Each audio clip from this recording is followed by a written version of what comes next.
কম বেতন নয়, অনেক বেতন হওয়া দরকার, কিন্তু আপনাদেরকে সেই বেতন দেওয়া হয় না, আর আপনারা সেই বেতনের জন্য কাজও কেউ করেন না। করেন কি বেতনের জন্য কাজ? কেউ বেতনের জন্য কাজ করে না, আমি জানি। আর সবাই এটা, আপনি হয়তো ভাবছেন না বেতনটার জন্য আপনার উদ্দেশ্য মনে হচ্ছে, কিন্তু আসল নয়, আপনার উদ্দেশ্য এটা নয়। কারণ কোরআন কোনোদিন পয়সা দিয়ে বিক্রি করা যায় না, আর ওই দিনী শিক্ষা পয়সা দিয়ে বিক্রি হবেও না। তাহলে অটোমেটিক ওটা একটা দিনের কাজ ছাড়া অন্য কিছু হবে না। আর মসজিদে পড়ানো পয়সা নিয়ে এটা ঠিক হবে হুজুর? মসজিদে কোরআন শেখানো পয়সা নিয়ে এটা জায়েজ হবে? আপনারা বলুন। আমরা তো ভাববে, অন্য মানুষ থাকলে ভাবে তাই এবার দেখাচ্ছি মজা, মসজিদে পয়সা নিয়ে পড়ানো। হযরত আশরাফ আলী থানভী রাহমাতুল্লাহ আলাইহি বেহেশতি জিওরে লিখেছেন, মসজিদে পয়সা নিয়ে পড়ানো ঠিক নয়। এখন এই প্রশ্ন নিয়ে আমি এখন অনেক পেরেশান হয়ে গেছিলাম। মুফতি ইনামুল হোসেন সাহেবকে জিজ্ঞাসা করে যে হুজুর এরকম লেখা আছে কি করব? বলছে হ্যাঁ, এটা বাস্তব ঠিকই লেখা আছে, কিন্তু বিষয় হলো আমাদের ওলামারা যারা পড়ান তারা কেউ পয়সা নিয়ে তো পড়ায় না। পড়ান কেউ পয়সা নিয়ে দেয়? পয়সা নিয়ে যদি হয় তাহলে ঠিক হবে না। বুঝতে পারলাম হুজুর? আর একটা জিনিস, কেউ যখন গরু কেনে, সে গোবর কয় কেজিটা এই উদ্দেশ্য করে কিন্তু কেনে না, দুধ কয় কেজি দেবে এই উদ্দেশ্য নিয়ে গরু কেনে। মানুষ যখন খায়, সে পায়খানা করার উদ্দেশ্য নিয়ে খায়, যে আমাকে সকালে উঠে করতে হবে, যার কারণে আমি খাচ্ছি। আসল উদ্দেশ্য কিন্তু ওটা না, ওটা অটোমেটিক হবে, ঠিক আছে? গোবর অটোমেটিক আসবে, কিন্তু আসল উদ্দেশ্য কিন্তু ভাই ওটা নয়, ঠিক আছে? তো আমরা যারা বাচ্চাদেরকে পড়াচ্ছি, পয়সাটা কিন্তু আমাদের আসল উদ্দেশ্য নয়, কিন্তু ওটাও অনেক জরুরত, ওটাও দরকার, না তো আপনি ভেঙে পড়বেন। তো যাই হোক, কি হলো, ব্ল্যাকবোর্ড ব্যবহার করতে হবে, দূরদৃষ্টি থাকতে হবে প্রতিটা শিক্ষক। শিক্ষক মানে তার দূরদৃষ্টি অবশ্যই থাকতে হবে। তার সামনে যে বসে রয়েছে সে কি হতে পারে, দেখুন এখানে একটা গাছের চারা দেখতে পাচ্ছি আমরা, তাই না? বলুন আর কি দেখতে পাচ্ছেন আপনারা, বলুন পটাপট বলুন, তাড়াতাড়ি। জি হুজুর, পটাপট বলুন, কি দেখতে পাচ্ছেন বলুন? দেওয়ালে চার, মাটি আর গাছের ছায়া, আর কিছু নয় তো? যেমন ভাবে রয়েছে তেমন দেখছি আমরা, তাই না? ঠিক এরকমই পৃথিবীর বেশিরভাগ মানুষ যে কোনো জিনিসকে এইভাবেই দেখে। বেশিরভাগ মানুষ, খুব কম সংখ্যক মানুষ যারা আছেন তারা ঠিক এইভাবে দেখে। দেখুন ওই গাছটার ভিতরে এই জিনিসগুলো ছিল, আছে না নেই? আছে। ওর ভিতরে খাট আছে, চেয়ার আছে, টেবিল আছে, আলমারি আছে, দরজা, জানলা, বহুত কিছু আছে ওই গাছের চারার ভিতরে। কিন্তু এটা কে দেখতে পাবে? যার দূরদৃষ্টি আছে সে দেখতে পাবে। তো আমি আপনি শিক্ষক, যে সমস্ত বাচ্চারা আমার সামনে বসে রয়েছে তারা সব ওই চারা গাছের মতো। তার ভিতরে মুহাদ্দিস লুকিয়ে রয়েছে, মুফতি লুকিয়ে রয়েছে, হযরত আবু হুরায়রা রাদিয়াল্লাহু আনহুর মতো চরিত্র তার ভিতরে লুকিয়ে রয়েছে, হযরত আয়েশা রাদিয়াল্লাহু আনহা লুকিয়ে রয়েছে। এরকম ধরনের চরিত্র তার ভিতরে লুকিয়ে রয়েছে। সৎ পুলিশ লুকিয়ে রয়েছে, আইপিএস, প্রফেসর, ডাক্তার, মাস্টার, সব ওখানে ঢোকানো রয়েছে, ওই বাচ্চার ভিতরে আছে। তো ওটা খোঁজার কাজ হলো আমাদের এই মুআল্লিমের কাজ। মুআল্লিম যদি দূরদৃষ্টির সাথে কাজ না করে তাহলে ওই প্রতিভা বাচ্চাদের থেকে শেষ করে দিতে পারে। যেমন আমরা ক্লাসে দেখতে পাই অনেক বাচ্চা দাদাগিরি করে, করে কি করে না? এই তুইও যাও, বলবি না, এখন বাস চল। আর তার কথা শুনবেও সবাই, নত হয়ে শুনবে, কিন্তু সবাই সবাই মিলে আজকে জিকে বলবো ছুটি হবে, আজকে হুজুরকে বলবো ছুটি করবো, হ্যাঁ বলবি? হ্যাঁ সবাই বলবি, সবাই বলে হ্যাঁ বলবো, আর সবাই মিলে বলবে ছুটি করবো। তো ওরকম মাস্টার মাইন্ড একজন ক্লাসে থাকে যে দাদাগিরি করে, যাকে দাদা বলা হয়। এবং শুধু ছেলেদের নয়, মেয়েদের ক্লাসেও থাকে। আমি মেয়েদেরকে দাদিগিরি বলি, আর ছেলেদের ক্লাসে দাদাগিরি। দাদাগিরি এবং দাদিগিরি দুটোই হয়, আর প্রতিটা ক্লাসে এমন একটা ছেলে থাকে। তো সেই ছেলেদের ভেতরে একটা প্রতিভা রয়েছে, সেটা হলো কি? সাংগঠনিক দক্ষতা, তানজিমি সালাহিয়াত। এই সালাহিয়াতটা আমরা কোনো সময় দূরদৃষ্টি না থাকার কারণে নষ্ট করে ফেলি। এই বাচ্চার ভেতরে একটা লিডিং ক্ষমতা রয়েছে। এই বাচ্চা আগামীতে পুরো সমাজকে পরিচালনা করতে পারে, এমন একটা প্রতিভা তার ভেতরে রয়েছে। কিন্তু আমরা মুআল্লিমরা কি করি?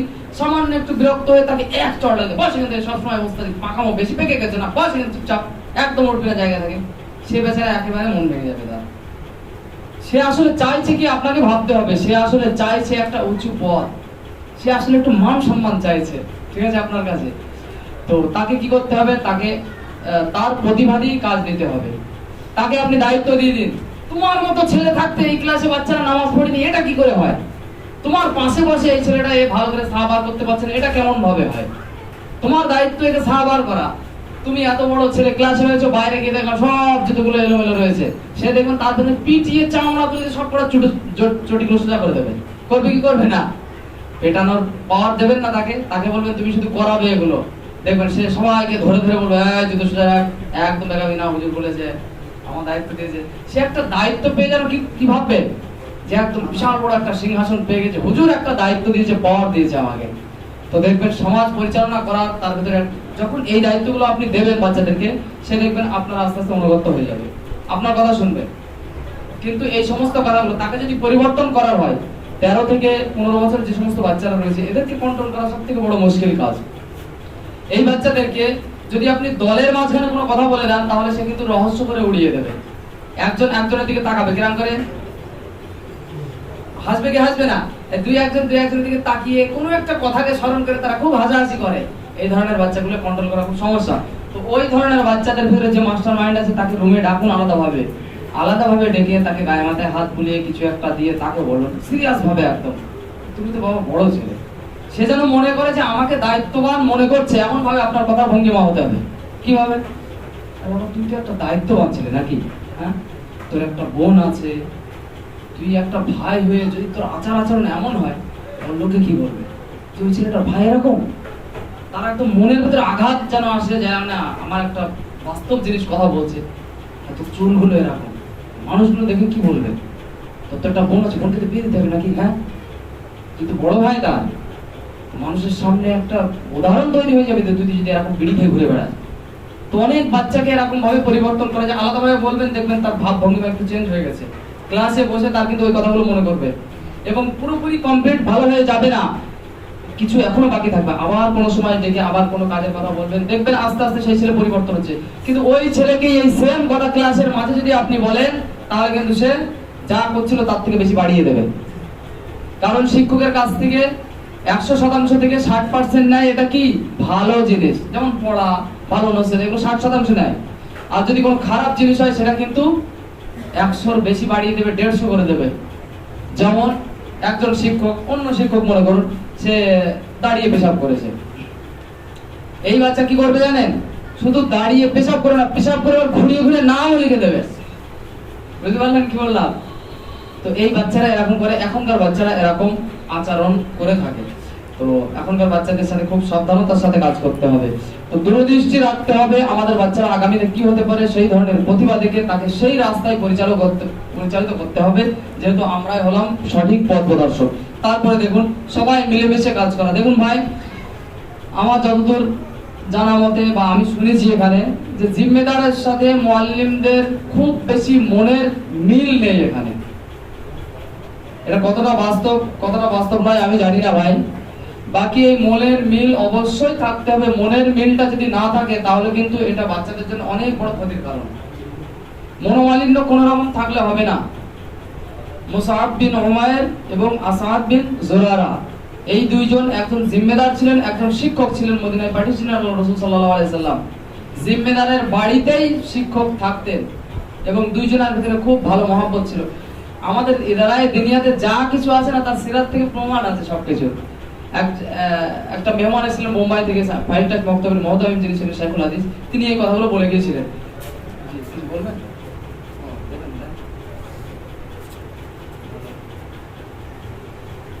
এটা পেয়ে যেন মনে হচ্ছে যে একটা কিছু করছি আমি।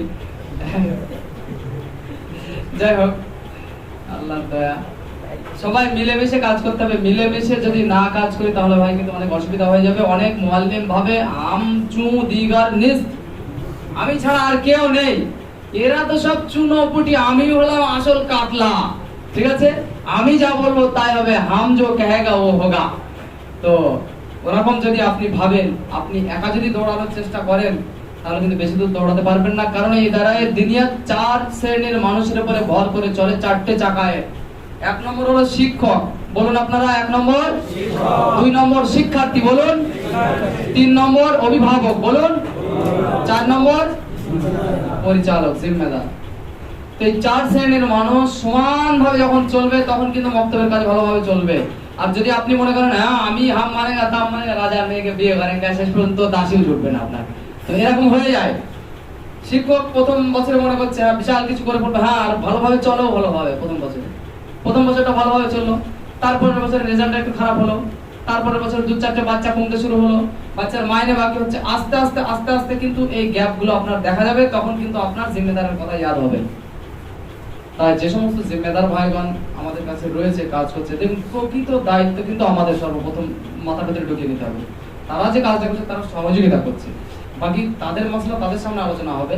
আপনারা হয়তো অনেকে ভাবছেন হ্যাঁ আমরা বসে রয়েছি বলে আমাদেরকে এসব কথাগুলো বলছেন, এই কথাগুলো জিম্মেদারদেরকে কেন বোঝাচ্ছেন না আপনি? ভাই জিম্মেদারদেরকে বোঝানো হয়, আপনাদের মশলা আপনাদের সামনে বলা হয়, জিম্মেদারদের মশলা জিম্মেদারদের সামনে বোঝানো হয়। ওনাদের কথা আপনাদের সামনে বলে কোনো লাভ আছে হুজুর? আর আপনাদের কথা ওনাদের সামনে বলে কোনো লাভ নেই। তাদেরকে বলা হয় যে এনারা ওলামায়ে কেরাম, এনাদের সামনে জোরে কথা বলা যাবে না, রিকোয়েস্ট করে কথা বলতে হবে, সব কথা, কোনো কথা হুকুমের সাথে বলবেন। এগুলো আমরা বলি যেখানে যাই, এগুলো বলার প্রয়োজন আছে না নেই? আপনারা জানেন এগুলো বলার প্রয়োজন জিম্মেদারদের সাথে। তো মিলেমিশে কাজ করতে হবে, যেটা আমি বলছিলাম। মিলেমিশে যদি কাজ না করি, কাজের ভেতরে কিন্তু ব্যাঘাত ঘটবে। তো যদি আপনি মনে করেন আপনি খুব ভালোভাবে চালিয়ে নেবেন, খুব বেশি 1 থেকে 1.5 বছর চালাতে পারবেন, তারপরে মাইনে যখন কমে যাবে, বাচ্চা যখন কমবে, ফিস যখন বাকি হয়ে যাবে, তখন কিন্তু জিম্মেদারের কথা মনে হবে। আপনি কিন্তু মৌলী সাহেব বাচ্চার মার কাছে যেতে পারবেন না মাইনে নিয়ে আসতে, কিন্তু জিম্মেদার যেতে পারবে তার গ্রামে। সেই সময় অসুবিধা দেখা যায়। তো মিলেমিশে যদি না কাজ করি, আর যদি শিক্ষক মনে করে আমি একাই সবকিছু করে না, তো একাই এত দূর দৌড়াবে, দেখতে পাচ্ছেন? এই সাইকেলের চাকার মতো বেশি দূর দৌড়াবে না, তার মানে খুব বেশি 1.5 বছর আর বেশি ভালো দৌড়াবে না। আচ্ছা ঠিক আছে, আর একজনকে জুড়ে নিয়েছেন শিক্ষার্থীকে, সাইকেল হলো 2 চাকা মিলে, একটু স্পিডটা বাড়বে। আর একজনকে জুড়ে নিয়েছেন কাকে? জিম্মেদারকে, এই অভিভাবককে, গার্জেনকে। তাও যে স্পিডটা আমরা আশা করছি সেই স্পিড কিন্তু নয়। আচ্ছা এবার জিম্মেদারকে জুড়ে নিয়েছেন, একটা মোটামুটি একটা স্পিড এসেছে না, আসেনি তাই বলুন? ঠিক আছে, তো সবাইকে কিন্তু সাথে নিতে হবে কাজে। হ্যাঁ ও দাড়ি নেই, দাড়ি পেশাব করে, ওকে এখানে রাখা যাবে না, উচিত হবে না, বাচ্চাদের ভিতরে খারাপ প্রভাব পড়বে। আমরা এমন মানুষ দেখেছি যারা শার্ট প্যান্ট পরে ঘুরে বেড়াতো এবং মুখে দাড়ি কিছুই ছিল না, সেই মানুষটা এখন এমন ভাবে ঘোরে দেখে মনে হবে কোনো বড় আল্লাহওয়ালা আলেম। হাওড়ায় আছে, হাওড়া খায়রুল ভাইকে কে চেনেন? খায়রুল ভাইকে কেউ চেনেন হাওড়ায়? চেনেন না? যাই হোক, অনেক মোটা তাগড়া দেখতে। কোনো কোনো সময় আমি যাই, আমাকে উনি বেশ খুব ভালোবাসে, আমাকে নিয়ে যায় উনি। আর আমি দেখতে কেমন আপনারা দেখতে পাচ্ছেন, উনি যেমন মানুষ, আমার মতো মানুষ 4টে জোড়া লাগালে ওরকম একটা হবে। তো বাইকে করে নিয়ে যায়, আমাকে পিছনে বসে, পিছনে আর কিছু দেখা যায় না কি আছে না আছে। এখন কোনো জায়গায় প্রোগ্রামে আমাকে উনি নিয়ে গেল, সবাই মনে করে আসল হুজুর হচ্ছে ওটা, আমাকে কেউ সালামি দেয় না, কেউ কথাই বলে না, বুঝা গেল? তো ওরকম জিম্মেদার পরিবর্তন হয়েছে, আগে ওরকম ছিল না, পরিবর্তন হয়েছে। তো ইনশাআল্লাহ থাকতে থাকতে পরিবর্তন হবে। তো জিম্মেদারদেরকে ভালোবাসতে হবে। প্রকৃত কাজ কিন্তু ভাই আমাদেরই হলো প্রকৃত দায়িত্ব। তারা যে কাজটা করছে সেটা তাদের এহসান মনে করতে হবে, তাদের সহযোগিতা মনে করতে হবে, তাদের দ্বারা কাজ করিয়ে নিতে হবে। অনেক সম্মানের কাজ আছে যেগুলো তাদের দ্বারাই করানো। তারা সাধারণ মানুষ, ওলামা নয়। এই সাধারণ মানুষকে যদি আমরা একটু সম্মান দিই, যে ভাই মনে করেন পরীক্ষক এসে পরীক্ষা নিতে, হাতিয়াটা তো আপনি পকেট থেকে চাইলে বার করে দিয়ে দিতে পারেন, কিন্তু না, এই কাজটা কি করবেন, অমুক চাচা আছেন মসজিদের সেক্রেটারি, উনি মক্তবেও বেশ দায়িত্ব পালন করেন, ওনাকে টাকা হোক, আপনি আসুন, এই নিন টাকাটা আপনার হাত দিয়ে দিন। আর ওনার হাত দিয়ে যখন দেবে, পরীক্ষকের সামনে একটু বলে, ইনি আমাদের মক্তবের কি খুব ভালো একজন কর্মী, সব সময় সুবিধা অসুবিধা দেখে, আমাদের বাচ্চাদের দিকে খেয়াল রাখে, মাঝে মাঝে চকলেট নিয়ে এসেও দিয়ে দেয়, হ্যাঁ যা যা করে সেগুলো টুকিটাকি কাজগুলো তার সামনে একটু নাম করবেন, দেখবেন ওই মানুষের কাজে পর বাড়বে কি বাড়বে না, আমার সাথে জিজ্ঞাসা করবেন, বলেন বাড়বে কি বাড়বে না বলুন? তো এই সামান্য কাজ চাইলে আমরা পকেট থেকে নিয়ে দিয়ে দিতে পারতাম, কিন্তু এই কাজটা ঘুরিয়ে তার হাত দিয়ে করা হয়, আমার মান কমে যাবে কি? এগুলো হচ্ছে হিকমত। আপনাদের ভিতরে হিকমত আছে, আপনারা ব্যবহারটা করুন, দেখবেন আপনার বক্তব্য সুন্দর চলবে। সহযোগী আপনি আপনার কাছে মানে কি অভাব হবে না, অনেক সহযোগী আপনারা পাবেন। আর তাদের সাথে মনের মিল রাখতে হবে, একদম ফ্রেন্ডলি তাদের সাথে মিশতে হবে। তুমি জিম্মেদার, আমি শিক্ষক, আমার বিনা অনুমতিতে আমার রুমে প্রবেশ করিবেন না, হ্যাঁ আমাকে যখন তখন ফোন করিবেন না, সালাম দেওয়া ছাড়া কথা বলবেন না। এই রুলস গুলো বন্ধুত্বের মধ্যে এগুলো খুব হানিকারক হয়ে ওঠে না। তো যারা বয়স্ক আছে তাদেরকে সম্মান করা এবং যারা সমবয়স্ক তাদের সাথে একটু মিশে থাকা, দেখবেন কাজটা অনেক আগে যাবে। তাহলে 4 শ্রেণীর মানুষ মিলে আমরা কাজ করব, জিম্মেদারের সাথে যেন মনোমালিন্য আমাদের না থাকে, তাহলে কিন্তু কাজ আগে বাড়বে। আমাদের অনেক সমস্যা হয় জিম্মেদারদেরকে নিয়ে, অনেকে বলে জিম্মেদার নিগরানি করে না। আরে ভাই আমি বলি জিম্মেদার নিগরানি করে আপনার কাজটা কি হবে বলুন? বাচ্চার কি হাঁ ঠিক হবে জিম্মেদার নিগরানি করে? ফাটা ঠিক হবে, জিমটা ঠিক হবে? তাহলে 80% দেখা যায় মক্তবের যে আসল কাজ সেটা হলো শিক্ষকের দায়িত্ব। এখানে কোনো জিম্মেদার নেই তো ভাই? তারা এবার কথাগুলো শুনে হবে হ্যাঁ আপনার দায়িত্ব হুজুর বলে গেছেন। জি আপনাদের মশলা আপনাদের কাছে বলবো ইনশাআল্লাহ। হ্যাঁ দায়িত্ব আমাদের, কিন্তু কর্তব্য আপনাদের অনেক আছে। বাচ্চা আপনি দেবেন না তো আমরা কি পড়াবো? বাচ্চার পরিবেশ খারাপ, কামাই করছে, আমরা কি বাড়ি নিয়ে আসতে যাবো বাচ্চাকে, তাই না? হ্যাঁ কিন্তু এখানেও আবার আমাদের কথা আছে, আপনার ব্যবহারটা ঠিক হচ্ছে তো বাচ্চা কেন আসছে না?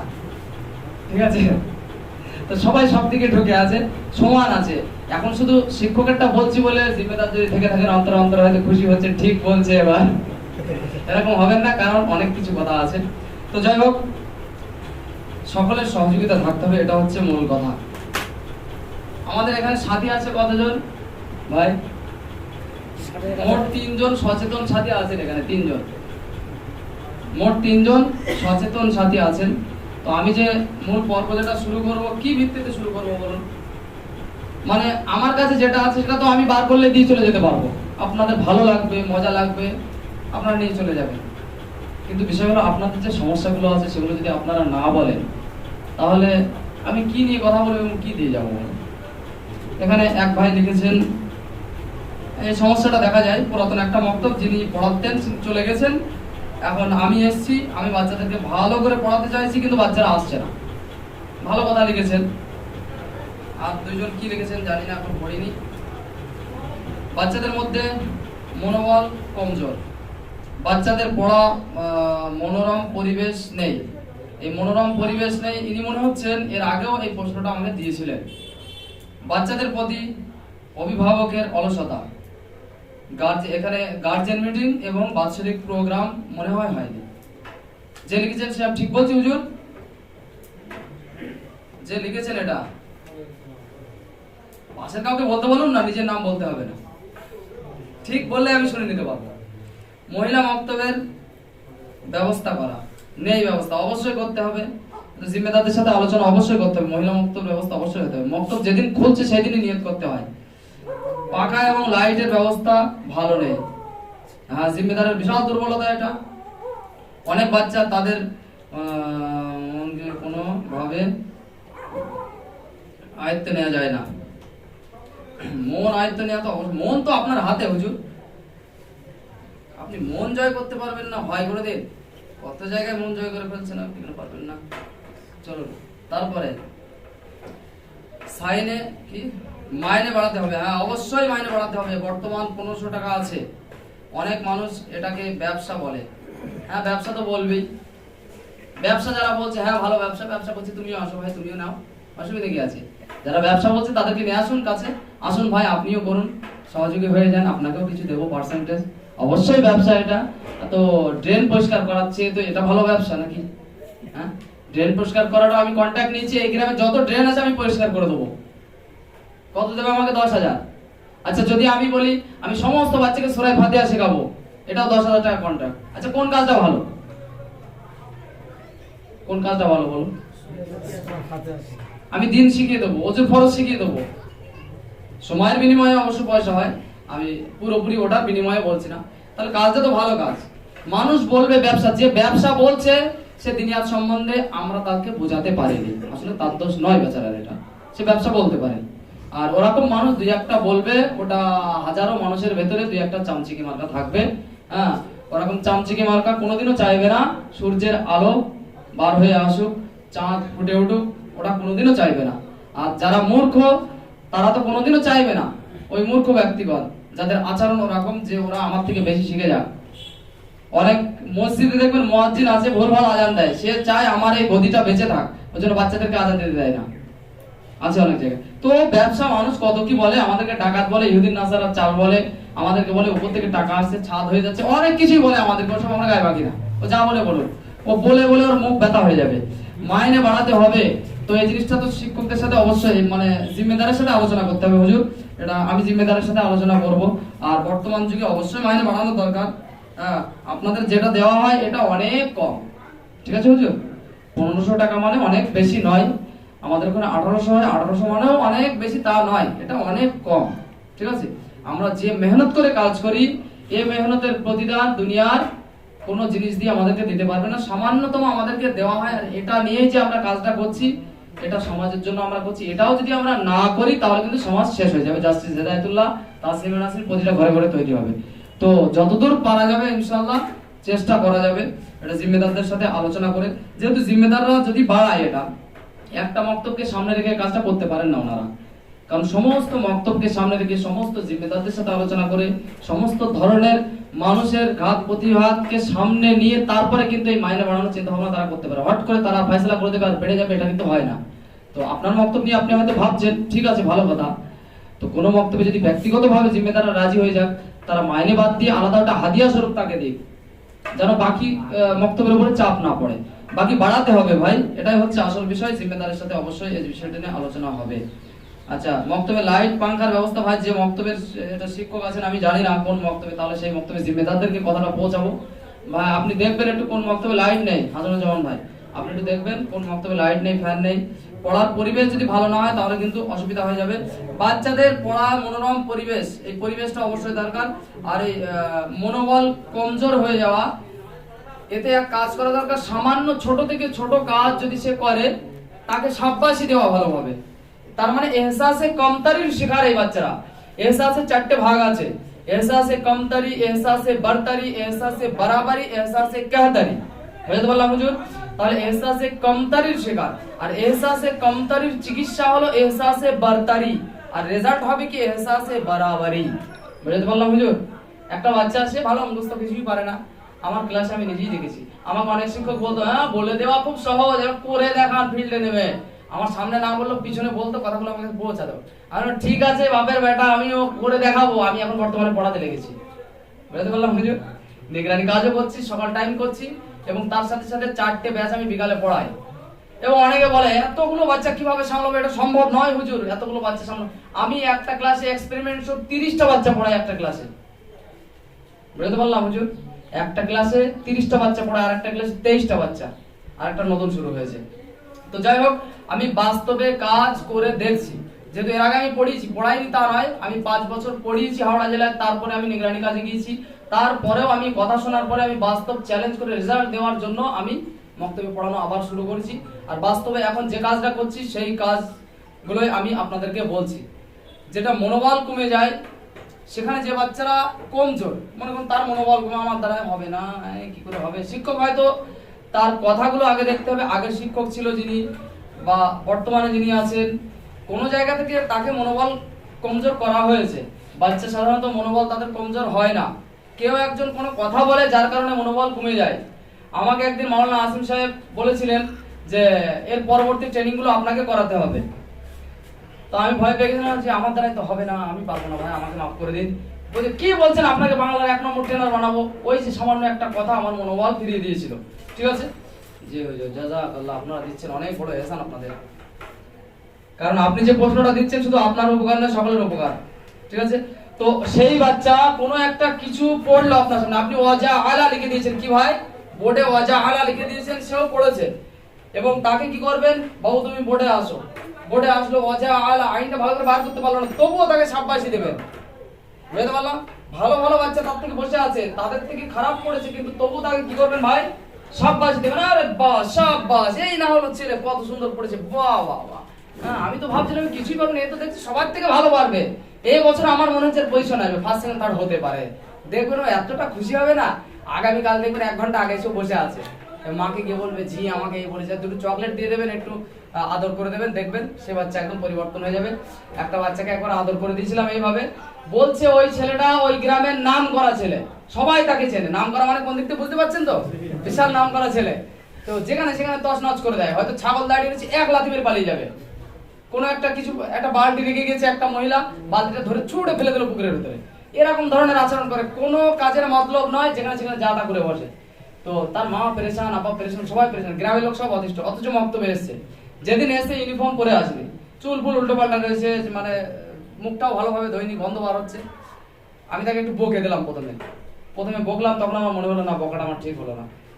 তাকে আমি বললাম তুমি বাবা খুব ভালো ছেলে, আদর করে বললাম তুমি খুব ভালো ছেলে, কোলে জড়িয়ে ধরলাম, 10টা টাকা দিলাম হ্যাঁ তার হাতে, এবং বললাম যাও বাড়ি যাও, তুমি তোমার মাকে আমি ফোন করে দিচ্ছি, তোমাকে ভালোভাবে সুন্দর করে পাঠাবে। তার বাড়িতে ফোন করলাম, তার মা ফোন ধরেছে। আমি বললাম আচ্ছা বলুন তো, আপনার ছেলে পৃথিবীতে আপনার কাছে সব থেকে সুন্দর না অন্য জনের ছেলে সব থেকে সুন্দর? বলছে আমার ছেলে যেরকমই দেখতে হোক আমার কাছে চাঁদের থেকেও সুন্দর, যার সন্তান তার কাছে কিন্তু সব থেকে সুন্দর। তো আপনি কি চান যে আপনার সন্তানকে লোকে দেখে ছি ছি করুক? সে বলছে না না হুজুর, এরকম তো কোনোদিন ভাবিনি।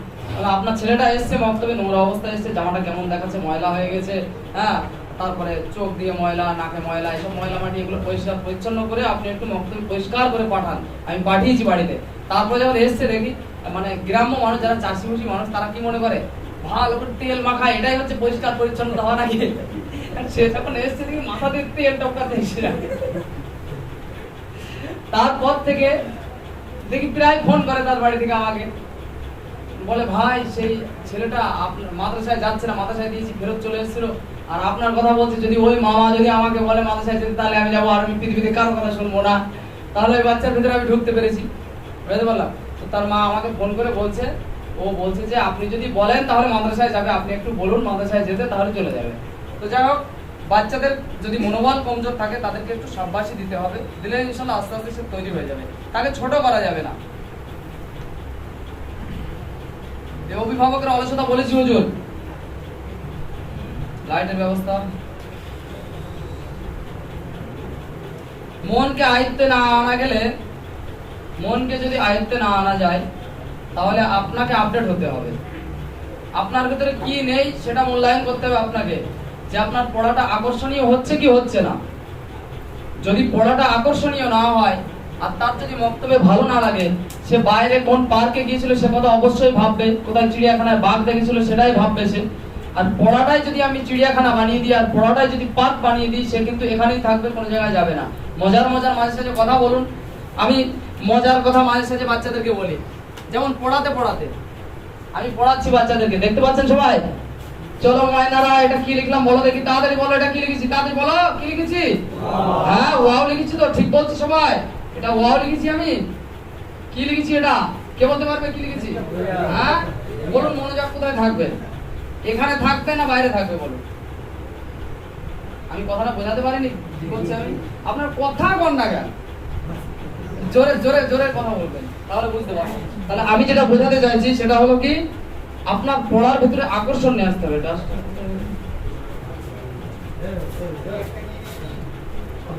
ও ছুড়ে মারুন, ছুড়ে মারুন।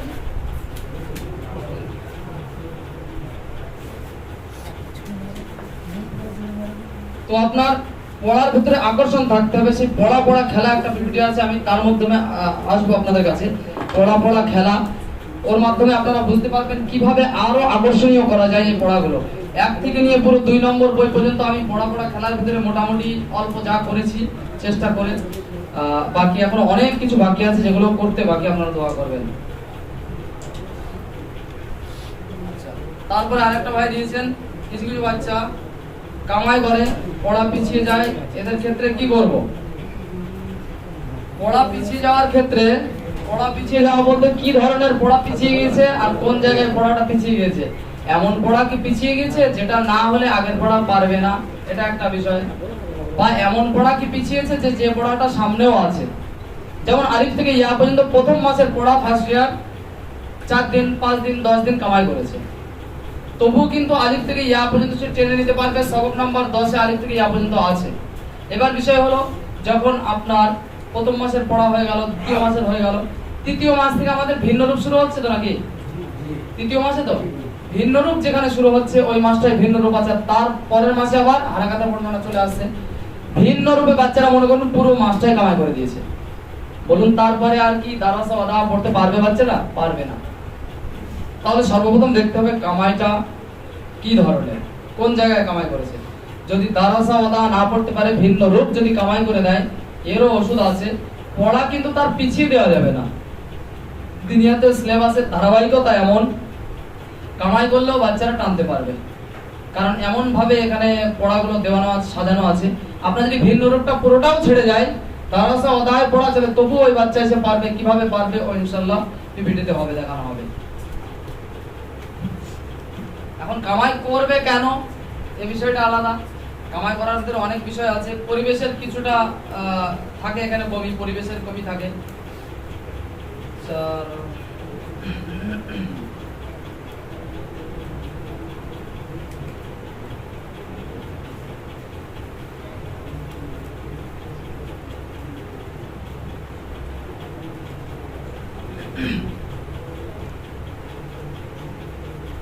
চারের বাচ্চারা কোরআন বাড়িতে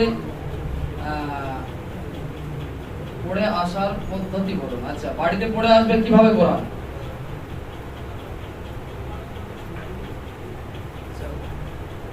মাথা পিছু 400 টাকা আবেদন রইল, মানে এটা বুঝতে পারলাম না আমি। মানে এটা কি টিউশনি পড়ানোর জন্য নাকি বক্তব্যে পড়ানোর যে বাচ্চারা পড়ে তাদের জন্য? এটা বুঝতে পারছি না। বক্তব্যে যারা পড়ছে কোরআনের ব্যাচে, হ্যাঁ এটা হতেই পারে। বাচ্চা কমে যায় তো, চতুর্থ বর্ষে পঞ্চম বর্ষে যদি 8টা বাচ্চা থাকে, আপনি কি করবেন? সেই 100 টাকা 150 টাকা নেওয়া হবে শিক্ষকের? হবে না তো, বাধ্য হয়ে 400-500 করতে হয় তাদেরকে। ওটা করা যেতে পারে যদি ওরকম হয়। অবশ্যই এটা জিম্মেদার, সেন্টার জিম্মেদার যারা আছে। আমি তো চাইলে মাইনে বাড়াতে পারবো না, আমি ওনাদেরকে বলতে পারি, ঠিক আছে? এবার বিষয় হলো বাড়িতে কোরআন পড়ে আসা। এই বিষয়টা একটা সুন্দর সুব্যবস্থা আমার কাছে আছে, ঠিক আছে? বাড়িতে কিভাবে কোরআন পড়ে আসবে? আমার চার্জার লাইন খুলে দিয়েছে নাকি?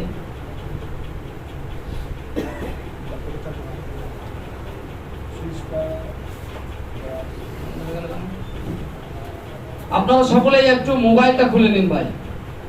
হোয়াটসঅ্যাপ খুলুন সকলেই। মোবাইলটা খুলেছেন ভাই? জি। যে কোনো জায়গায় হোয়াটসঅ্যাপ চলে যান, যে কোনো জায়গায়। আমি হোয়াটসঅ্যাপ খুলে নিয়েছি।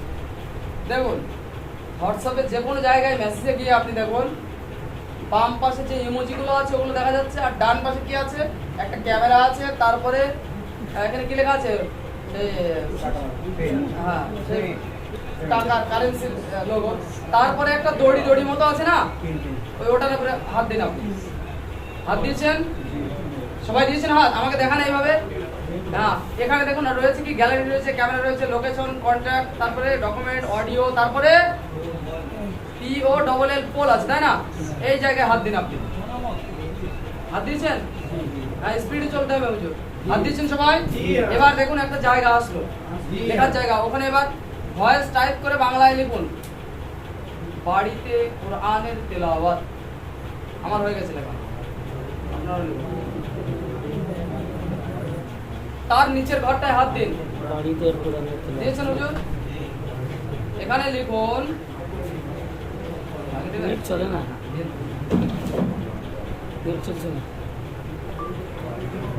ওখানে লিখুন বাড়িতে পড়েছি। নেট চলছে না। তার নিচে লিখুন, তার নিচে লিখুন পড়িনি।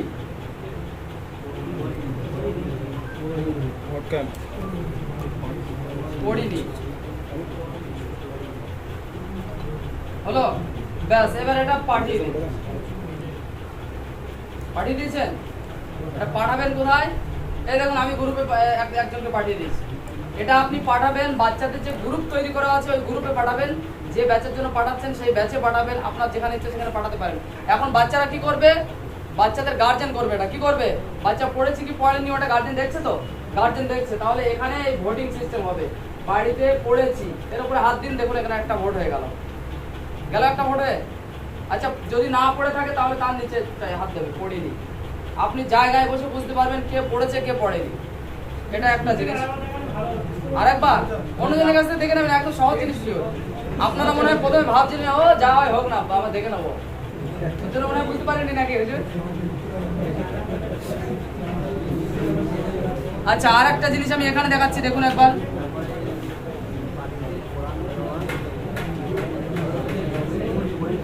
আরেকটা আছে কোরআন চার্ট। যারা এটা করতে পারেন না, যারা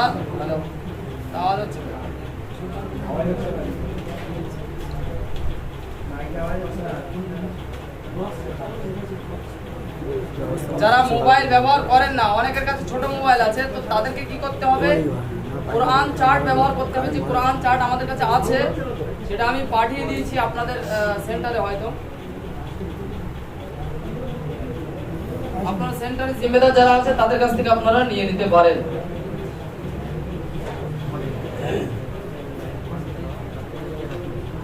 দেখুন এবার কোরআন চার্টটা আপনাদেরকে দেখাই।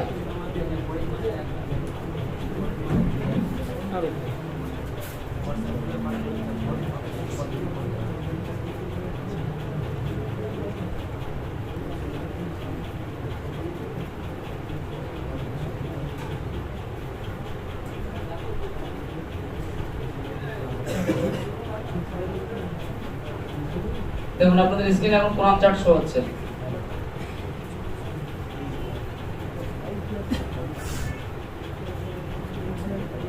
বুঝতে পারছেন হুজুর সবাই? এই কাগজটা আমার কাছে